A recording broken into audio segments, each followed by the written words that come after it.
우리 교회는 절기를 지키지 않습니다. 그런데 우리가 오늘날 이 땅의 교회들이 지키는 절기에 대한 의미들을 다시 한번 새겨볼 의미가 있어서 오늘과 그 다음 주에 예수 그리스도의 삶에 대해서 잠시 우리가 나누고자 합니다.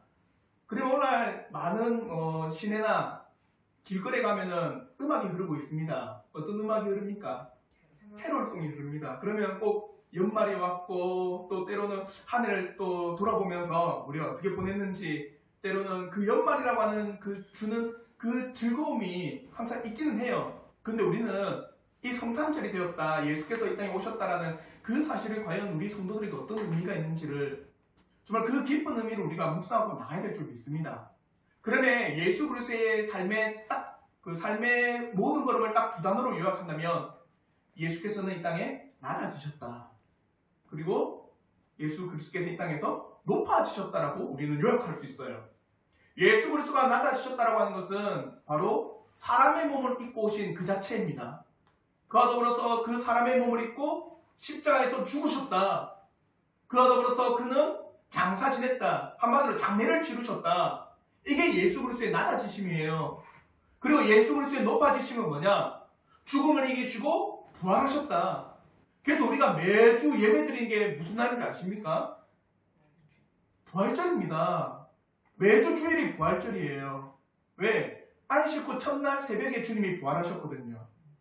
그 당시에 안식일은 언제입니까? 토요일입니다. 주의 마지막 날. 그 다음에 첫날이니까 오늘날로 따지면 주일이에요.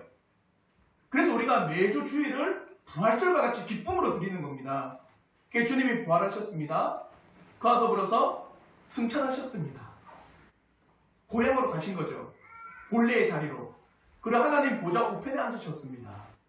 그리고 이 땅을 심판으로 다시 오십니다. 여기까지가 우리 예수 그리스도의 높아지심입니다. 그래서 이번 주는 예수 그리스도의 낮아지심에 그 가운데 이 성육신의 의미에 대해서 우리가 살펴보고요. 다음 주에는 예수 그리스도의 높아지심에 대해서 우리가 잠시 살펴보도록 하겠습니다. 그러면 오늘은 예수 그리스도의 이 성육신의 의미는 어떤 건가? 그와 더불어서 이 성육신 고난의 의미, 그와 더불어서 왕이신 예수께서 성육신하신 이 이유는 무엇인가? 이 세 가지에 대해서 나누고 함께 교훈을 얻도록 하겠습니다. 첫째 나눔입니다. 예수 그리스도의 성육신의 사건입니다. 한마디로 말하면 지극히 낮아지심이라고 할 수 있습니다. 우리가 나누는 이 빌립보서 2장 5절과 8절에 오늘 집에 가셔서 한 번 더 묵상해 보시면 예수 그리스도의 낮아지심의 완전한 요약이에요. 예수 그리스도께서 얼마나 낮아지셨는가? 이렇게 예수께서 낮아지신 가운데 성도들이 너희도 예수를 믿고 겸손하고 낮아져야 된다는 겁니다. 그래서 빌립보서 2장 5절에 이렇게 이야기합니다. 너희 안에 이 마음을 품으라. 곧 그리스도 예수의 마음이니. 한마디로 성도인 너희들은 예수의 마음을 품어야 된다. 그러면서 이야기한 게 예수 그리스도의 성육신과 십자가의 죽으심을 이야기하는 겁니다. 얼마만큼 낮아지셨냐. 그래서 성도들 너희들은 서로 간에 높이지 말고 서로 간에 교만히 행하지 말고 서로 겸손히 행하라는 겁니다. 그러면 여기서 마음을 품으라 이 단어는 프로네이테라고 하는 헬라어인데 추구하라, 애쓰라, 중요히 여기라고 이야기하는 뜻입니다. 한마디로 예수라고 하는 이 놀라우신 분이 행하신 그 일들을 예수 그리스도의 그 마음을 너희는 가지기를 애쓰고 중요히 여기며 추구해라. 오늘날에 많은 사람들이 뭐랍니까? 이 세상의 물질, 이 세상의 환경, 이 세상에서 너희가 어떻게 살아갈 것인지를 애쓰고 추구하고 중요히 여기랍니다. 그러나 성경은 뭐라고 합니까? 너희는 이 마음을 품으라. 이 마음을 품기를 애쓰라. 중요히 여겨라. 그리고 이 마음을 품기를 추구해라. 예수 그리스도의 마음을 품기를 추구하십시오. 예수 그리스도의 마음을 가지기를 애쓰십시오. 예수 그리스도의 마음을 가지기를 중요히 여기십시오. 그러면 예수께서 어떤 모범을 보이셨는지, 그가 얼마만큼 처절하게 낮아지셨는지를 바울 사도는 이렇게 고백합니다. 빌립보서 2장 6절의 말씀에 그는 근본 하나님의 본체시나 하나님과 동등됨을 취할 것으로 여기지 아니하시고, 한마디로 예수 그리스도는 하나님 자체였답니다. 예수 그리스도는 하나님이시라고 고백하고 있습니다. 그러면 예수 그리스도께서 하나님의 신분을 가지고 계셨던 분이고 하나님의 지위에 있었던 분이고 하나님의 성품을 가지고 있던 분이었어요. 맞죠? 하나님의 본체시니까. 근데 그분이 이 땅에 오셨다는 겁니다.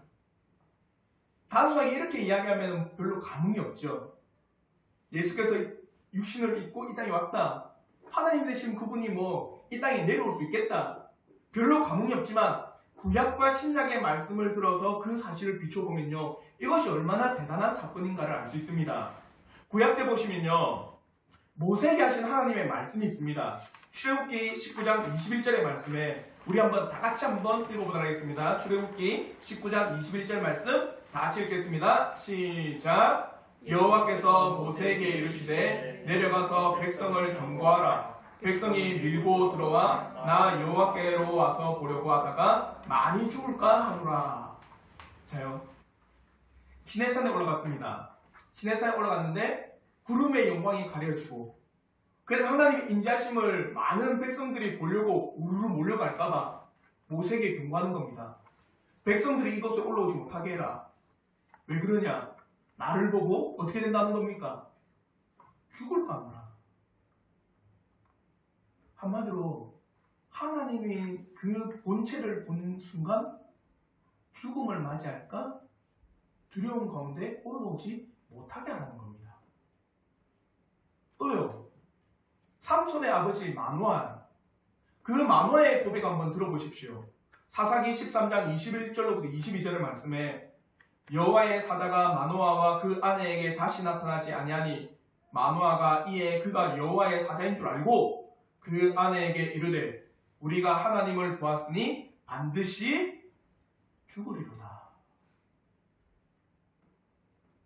삼손의 나음을 하나님의 사자가 와서 증거해 줄 때 마노아는 두려웠어요. 왜? 하나님을 보았다 생각했거든요. 하나님을 보았으니 우리는 죽게 됐다. 나는 이제 내 생명이 다 했다고 여긴 겁니다. 하나님을 보았으니까. 또요. 이사야 선지자의 고백도 한번 보십시오. 이사야 6장 5절의 말씀입니다. 우리 한번 이사야 6장 5절의 말씀 다 같이 한번 읽어보겠습니다. 다 같이 읽겠습니다. 시작. 그때 내가 말하되 하로다 나여 망하게 되었도다. 나는 입술이 부정한 사람이요 입술이 부정한 백성 중에 거하면서 만군의 여호와이신 왕을 되었음이로다. 여기서 나여 망하게 되었다라고는요. 파멸되었다는 뜻의 따마라는 히브리어입니다. 한마디로 여호와 하나님을 바라보니 나는 파멸되었다, 죽었다는 겁니다. 이뿐만이 아닙니다. 신약에 우리가 구약에 보면요.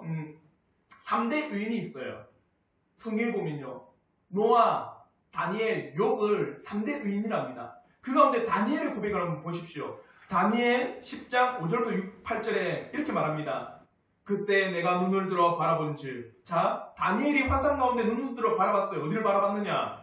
한 사람이 세마포 옷을 입고 허리에는 우바스 정금띠를 띄었고 그 몸은 황옥 같고 그 얼굴은 번갯빛 같고 그 눈은 횃불 같고 그 팔과 발은 빛난 녹과 같고 그 말소리는 무리의 소리와 같더라. 한마디로 굉장한 분을 봤어요. 맞죠? 말로 표현할 수 없는 엄청난 분을 본 겁니다. 어떻게 사람의 말로 표현할 수 있을까 하면서 다니엘이 그 표현을 쓴 거예요. 눈은 횃불과 같다. 그 몸은 황옥과 같다. 얼굴은 번갯빛과 같다 하면서 위대한 분을 봤습니다. 나 다니엘이 홀로 보았고 나와 함께한 사람들은 이 이상은 보지 못하였어도 자, 다니엘 혼자만 봤죠. 맞죠? 근데 뭐라느냐? 다른 사람은 보지 못하였어도 그들이 크게 떨며 도망하여 숨었다는 겁니다. 하나님을 못 봤는데도 불구하고 두려웠어요. 근데 다니엘은 뭘 했느냐?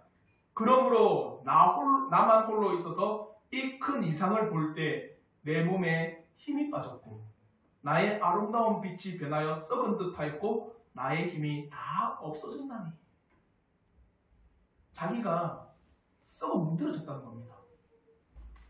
하나님의 놀라우신 그 보좌를 본 순간, 말로 표현할 수 없는 하나님을 본 순간 보지 못한 모든 사람들도 다 도망가고 그와 더불어서 하나님을 본 다니엘은 썩은 사람과 같다는 거예요.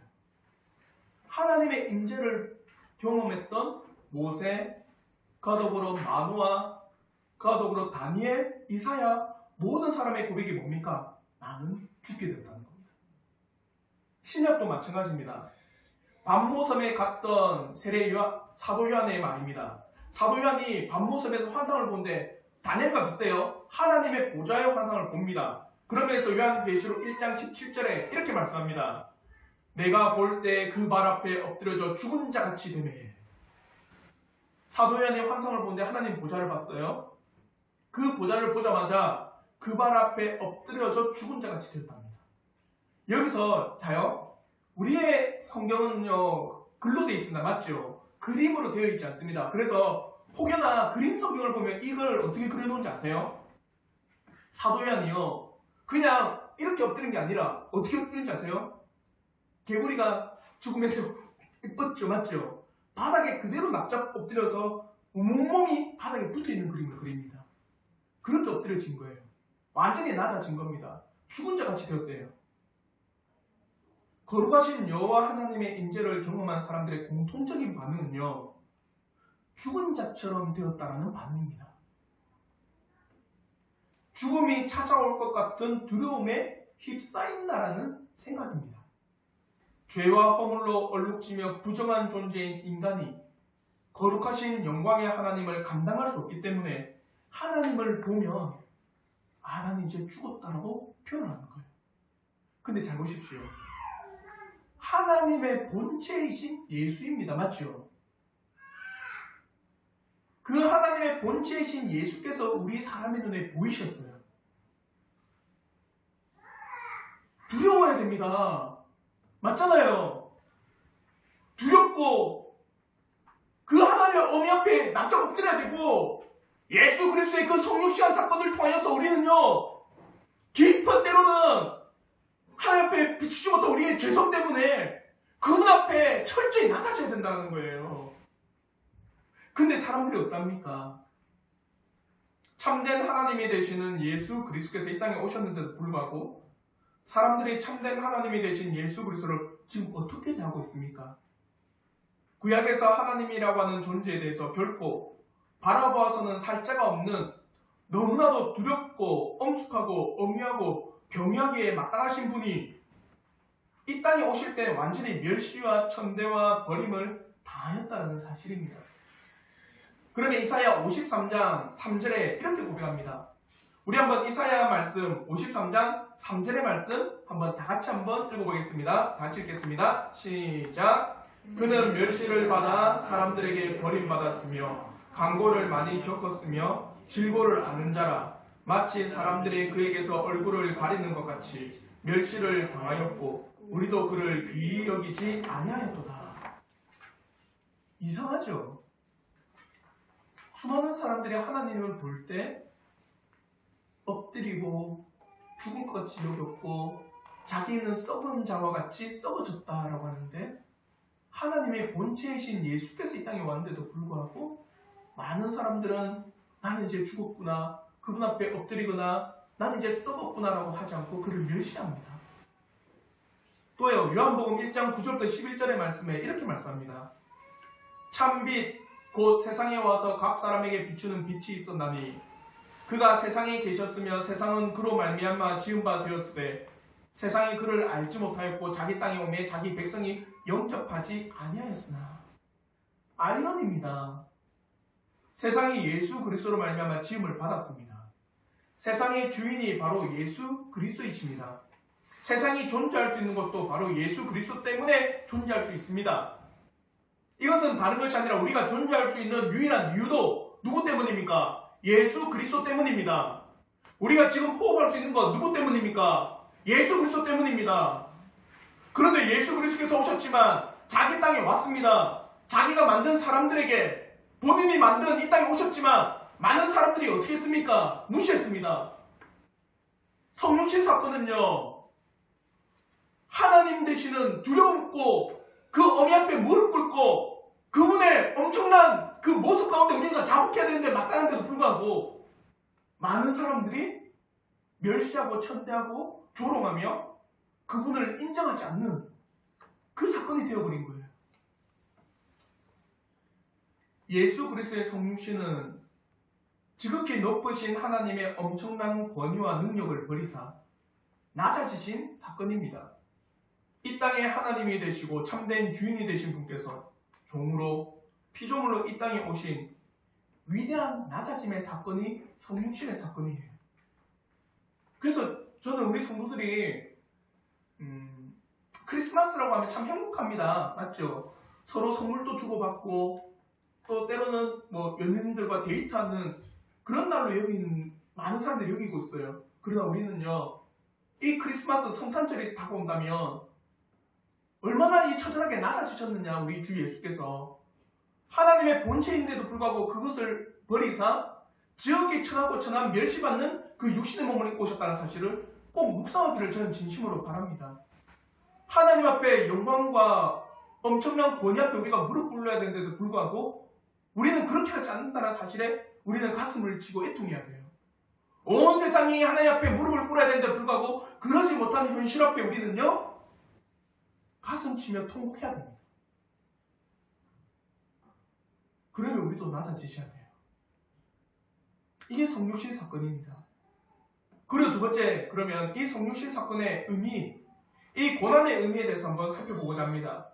진정 참 하나님인데도 불구하고 이 땅에 지극히 낮아지신 겸손의 왕으로 오신 예수를 보았다면 우리 이리 질문합니다. 왜 오셨습니까? 이제는 예수 그리스도께서 가지신 성육신의 고난의 의미를 살펴보므로 우리 또한 성육신의 고난을 통해서 교훈을 얻고자 합니다. 성육신 고난의 첫 번째 의미는 바로 입법자에서 죄인으로 오신 겁니다. 하나님이 되시는 주님께서는 온 땅에 법을 세우셨습니다. 온 땅의 질서는 바로 하나님이 되신 예수 그리스도, 온 땅에 하나님으로 해서 질서가 생기고 질서 있게 움직이고 질서 있게 모든 것이 됩니다. 한번 생각해 보십시오. 어떤 회사를, 기업체를 경영합니다. 그럼 그 기업의 정신은 누가 세웁니까? 누가 세워요? 그렇죠. 창업주가 세웁니다. 우리 기업의 정신은 이것입니다 라면서 창업주가 그 기업의 정신을 이어나갑니다. 세계 인류 기업이 바로 우리 기업의 모토가 됩니다 라면서 창업주가 세웁니다. 그러면 그 창업주의 그 기업의 정신을 따라서 사원들은 움직여야 돼요. 맞죠? 이 땅의 법을 누가 세우셨을까요? 자연의 법칙 누가 세우셨을까요? 온 우주의 법칙 누가 세웠을까요? 하나님이십니다. 예수로 말미암아 온 땅이 창조되었습니다. 예수님이 이 땅의 법이에요. 법관이요, 입법자요, 심판자입니다. 근데 사람의 몸을 입고 왔다. 이건 뭔지 아세요? 그가 죄인 되었다는 겁니다. 그러므로 요한복음 1장 3절에 이렇게 말씀합니다. 만물이 그로 말미암아 지은 바 되었으니 지은 것이 하나도 그가 없이는 된 것이 없느니라. 예수 그리스도 없이는 온 땅은 창조되지 않았다는 거예요. 예수 그리스도를 제외하고는 만물이 이루어지지 않았다라고 말씀하고 있습니다. 이러한 하나님께서 이 땅에 오셨지만 그가 만물의 왕으로 여겨지지 아니하고 피고인, 즉 죄인으로 여겨진 사건이 성육신의 사건입니다. 왜요? 하나님의 태초의 법을 누가 어겼습니까? 하나님께서 선악과를 따먹지 말라. 그거는 말에게 명령한 게 아닙니다. 이 선악과를 따먹지 말라. 따먹는 날에 반드시 너희들 죽는다라고 하는 이 하나님의 법을 누구에게 명령했어요? 사람들입니다. 근데 그 법을 어긴 게 누굽니까? 사람이에요. 맞죠? 근데 예수께서 그 사람의 몸을 입고 오셨어요. 법을 세우신 분이 예수입니다. 법을 세우시고 입법을 하신 분이 예수 그리스도예요.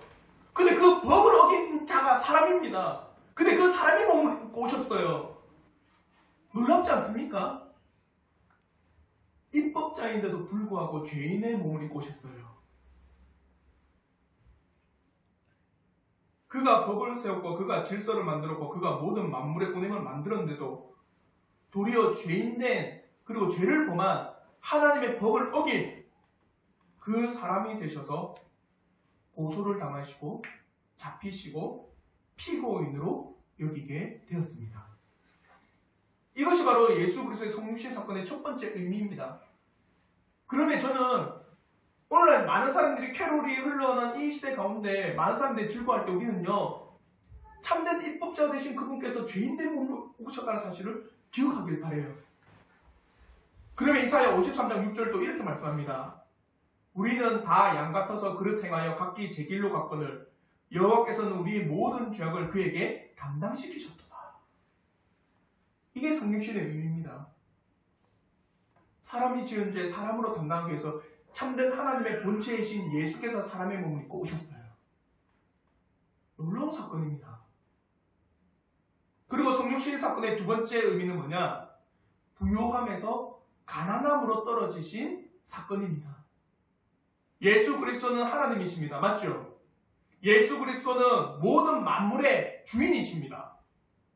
아마 이 세상의 가장 부자가 누구라고 생각합니까? 이제 부자 1순위 바뀌었죠. 포브스에서. 세계 부자 1위가 누군지 아세요? 루이비통 회장. 똥 중에 똥, 루이비통. 맞죠? 그 회장이 세계 1위 됐습니다. 테슬라 CEO가 밀렸어요. 왜? 주가가 많이 떨어졌거든요. 50% 이상 떨어졌대요. 그래서 세계 부자 1위를 루이비통 회장이 차지했답니다. 근데 웃기지 않나요? 사람들이 스스로가 내가 세계 제1의 부자니, 네가 세계 제1의 부자니 하는데 온 땅의 주인은 누굽니까? 하나님이세요. 모든 것은 하나님, 예수 그리스도 앞에 있는 겁니다. 근데 그분께서는 제일 가난해지셨어요. 사람의 몸을 입고 오시자마자 제일 비천하게 되셨습니다.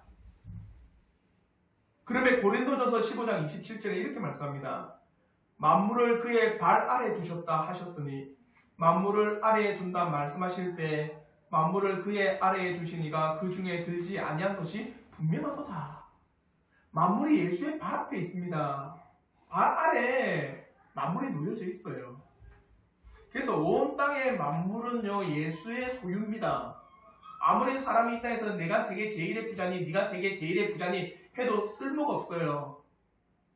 온 땅의 참된 주인은 예수께서 주인이시고 예수의 소유입니다. 근데 얼마나 가난해지셨느냐. 누가복음 9장 58절의 말씀입니다. 우리 한번 다 같이 한번 읽어볼게요. 누가복음 9장 58절의 말씀 다 같이 읽겠습니다. 시작. 예수께서 이르시되 여우도 굴이 있고 공중의 새도 집이 있으되 인자는 머리 둘 곳이 없도다 하시고, 이 땅에 오셨는데도 불구하고 어떤 것도 소유하지 아니하시고 머리 둘 곳조차 없다고 하십니다. 그만큼 낮아지셨어요. 우리 주 예수 그리스도의 성육신은 지극한 부유함에서 지극한 가난함으로 낮아지신 사건의 의미가 있습니다. 그리고 이런 성육신의 세 번째 의미는 뭐냐? 영광에서 멸시로의 의미가 있습니다. 예수 그리스도는 만왕의 왕이십니다. 참 하나님이십니다. 왕에게 우리는 영광을 올려드려야 합니다. 그런데 예수 그리스도께서 사람의 몸을 입으심으로 인해서 사람들은 그에게 영광을 돌리기보다 누명을 씌웁니다. 누명을 씌울 뿐만 아니라 인생이 겪는 모든 가난함을 겪게 하셨습니다. 육신의 배고픔, 육신의 피곤함, 육신의 공고함, 육신의 처단함, 가난함을 다 겪으셨습니다. 왜냐하면 그가 친히 사람의 몸을 입고 오셨기 때문입니다. 그러면 이사야 53장 3절에 이렇게 말씀합니다. 그는 멸시를 받아 사람에게 실어 버린 바 되었으며 강고를 많이 겪었으며 질고를 아는 자라. 마치 사람들에게 얼굴을 가리우고 보지 않음을 받는 자 같아서 멸시를 당하였고 우리도 그를 귀히 여기지 아니하였도다. 이것이 바로 가장 치욕스럽고 고통스러운 성육신의 고난입니다. 서론에서 나눴던 것처럼 결코 있어서는 안 되는 일이 발생했습니다. 참된 것은 바로 로마서 11장 36절의 말씀과 같이 되어야 합니다. 우리 한번 로마서 11장 36절의 말씀 우리 한번 다 같이 한번 읽어보겠습니다. 다 같이 읽겠습니다. 시작. 이는 만물이 주에게서 나오고 주로 말미암고 주에게로 돌아갑니다. 영광이 그에게 세세 있으리로다. 아멘. 원래 일이 돼야 돼요. 원래 온 만물은 다 하나님 앞에 영광을 올려드려야 됩니다. 온 만물은 다 하나님 앞에 영광을 올려드리고 하나님을 찬송하고 하나님을 경배해야 됩니다. 그게 원래 질서예요. 근데 성육신 사건은 뭔지 아세요? 그 영광이 멸시로 바뀐 사건입니다.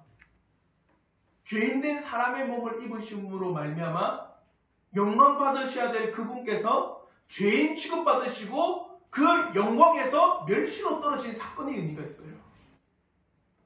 사랑하는 성도 여러분, 우리 이거 싫어하잖아요. 여러분 이 땅에 살아가면서 사람 앞에 칭찬받고 사람 앞에 존경받는 거 그 싫어하는 사람 아무도 없습니다. 맞죠? 여러분 혹시 누군가 나의 이런 표현을 쓰면 될지 모르겠는데 뒷담을 까요. 좀 안 좋은 말이죠. 호박씨를 깝니다. 뒷담화를 해요.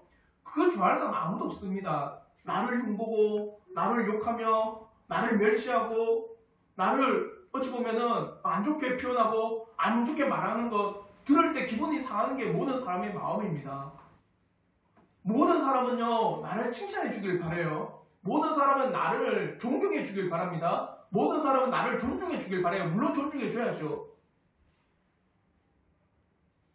모든 만물은 하나님 대신 예수 앞에 영광 올려드려야 됩니다. 그런데 사람의 몸을 입고 오심으로 말미암아 그가 천하게 멸시를 받으신 거예요. 버림을 받으신 겁니다. 천대를 받으신 거예요. 조롱을 받으신 겁니다. 그게 성육신의 의미예요. 그럼에도 불구하고 사람의 몸을 입고 오셨어요. 그럼에도 불구하고 사람의 몸을 입고 이 땅에 임하셨다는 겁니다. 만물의 입법자가 되시는 분께서 피고인이 되어 죄인 취급을 받은 게 성육신의 의미입니다.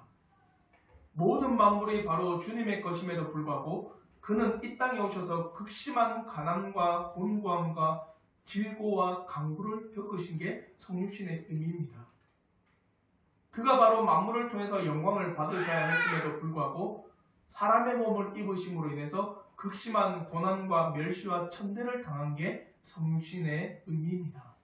사랑하는 성도 여러분, 온 땅에 캐롤이 울려 퍼질 때 예수께서 이 땅에 사람의 몸을 입고 아기 예수로 오셨다라고 하는 그 사실에 우리는 이 의미를 새기기를 저는 진심으로 바라요. 입법자가 죄인이 되었구나. 부유한 자가 지극히 가난하고 낮아지게 되었구나. 온 땅이 영광을 올려드려야 되는데 불구하고 온 땅은 그를 멸시하였구나. 그 의미를 되새기시기를 저는 진심으로 바랍니다. 그리고 마지막 세 번째로 나누고자 한 건 이 성육신 사건의 이유에 대해서 나누고자 합니다. 왜 소위 말하면 이런 취급을 받으셨습니까? 왜 입법자인데도 불구하고 죄인 취급을 받으셨습니까? 왜 가장 부유한 자인데도 불구하고 가장 낮은 가난한 자의 취급을 받으셨습니까? 왜 모든 만물이 영광 올려드려야 되는데 불구하고 멸시와 조롱과 천대를 받는 그런 취급을 받으셨습니까? 주님, 왜 그러셨습니까? 그 성육신의 놀라운 이유에 대해서 우리가 한번 살펴보고자 합니다. 첫째는요, 제가 많은 것을 이렇게 많은 단어로 했지만 한마디입니다. 복음 때문입니다. 복음. 하나님이 선포하신 말씀, 이 복음의 말씀 때문입니다. 죄인된 우리 인생으로 말미암아 모든 창조의 질서가 깨뜨려지고 창조의 질서가 파괴되고 창조의 질서가 뒤틀려진 가운데 예수를 보내심으로 말미암아 모든 것을 질서 있게 복음 가운데 두시기 위함입니다. 주님 왜 그러셨습니까? 주님 왜 영광 받으셨는데 불구하고 죄인 취급을 받으셨습니까? 이 땅의 복음을 위해서입니다.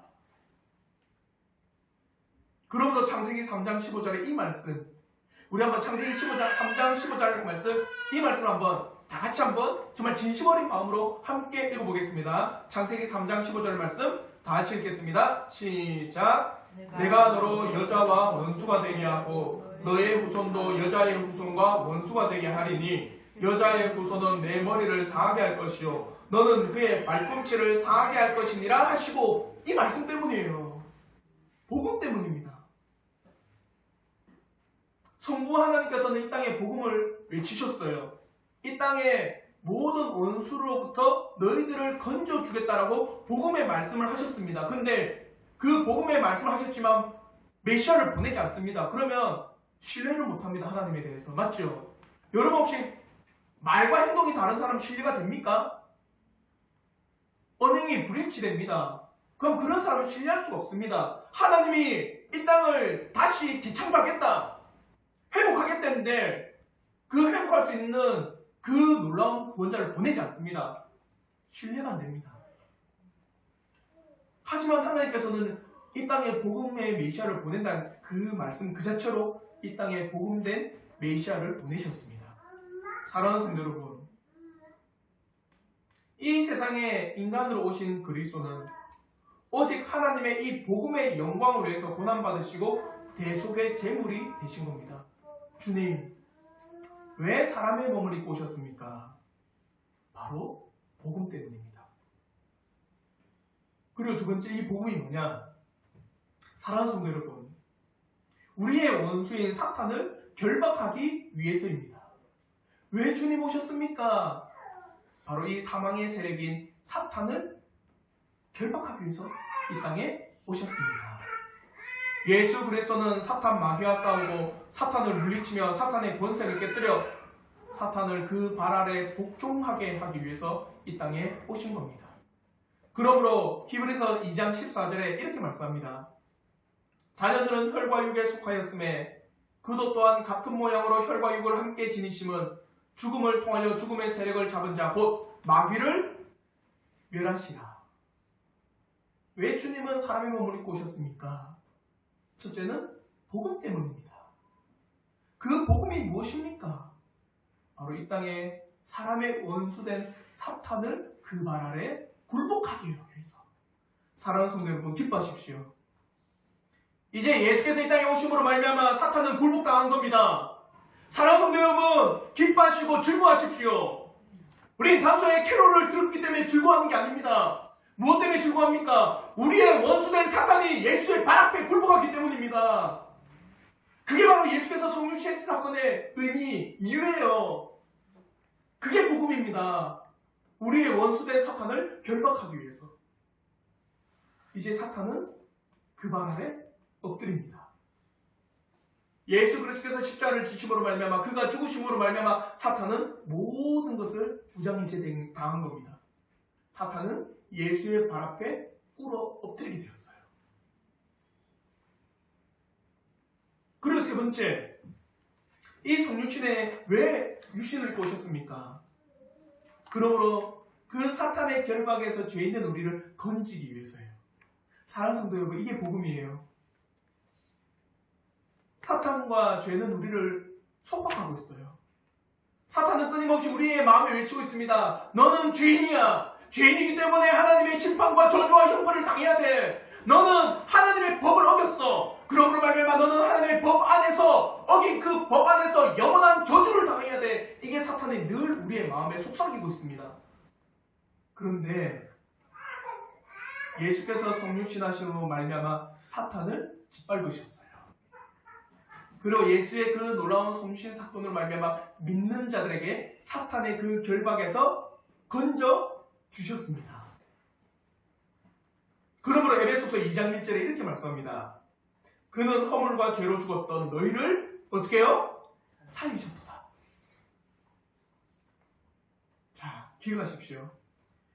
예수 그리스도께서 육신을 입고 이 땅에 오지 않았다면 죽었던 우리를 살리는 이 놀라운 사건도 일어나지 않습니다.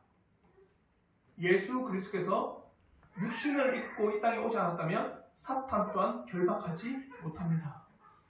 예수 그리스도께서 이 땅에 육신의 몸을 입고 오셨기 때문에 복음의 놀라운 사실이 우리에게 증거가 되는 거예요.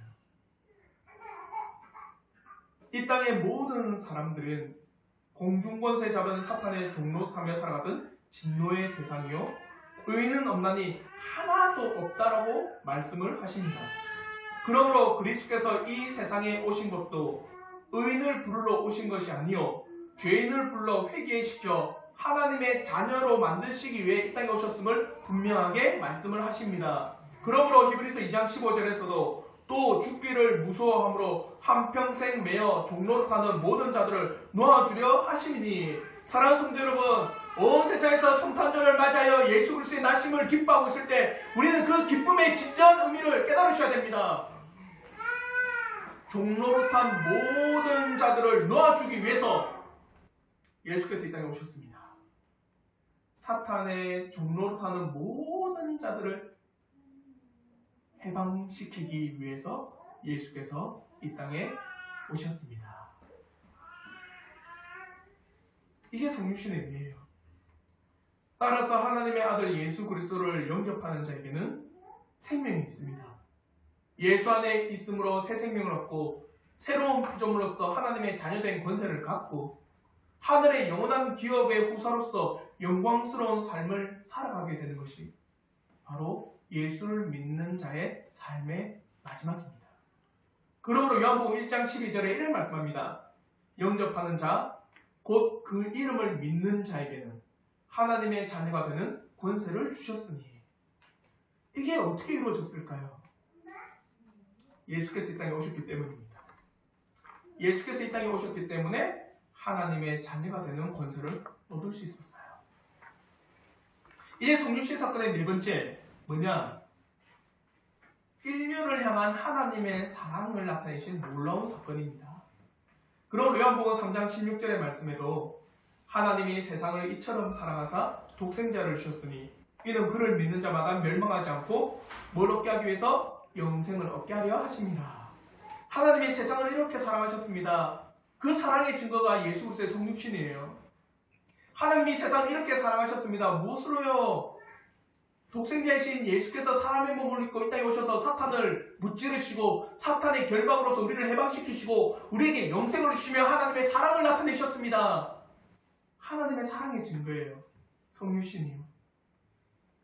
그러므로 사랑하는 성도 여러분, 온 땅이 단순하게 성탄절이라고 하는 이 사실, 단순하게 연말이 되었다라고 하는 이 사실로 해서 기뻐하고 즐거워할 때 우리는 하나님의 사랑의 나타남의 증거로서 기뻐하시기를 진심으로 바랍니다. 그리고 마지막으로 우리가 함께 나누는 건 이제 교훈을 얻고자 합니다. 첫 번째로, 주님이 이렇게 낮아지셨다면 사랑하는 성도 여러분, 우리도 스스로 겸손합시다.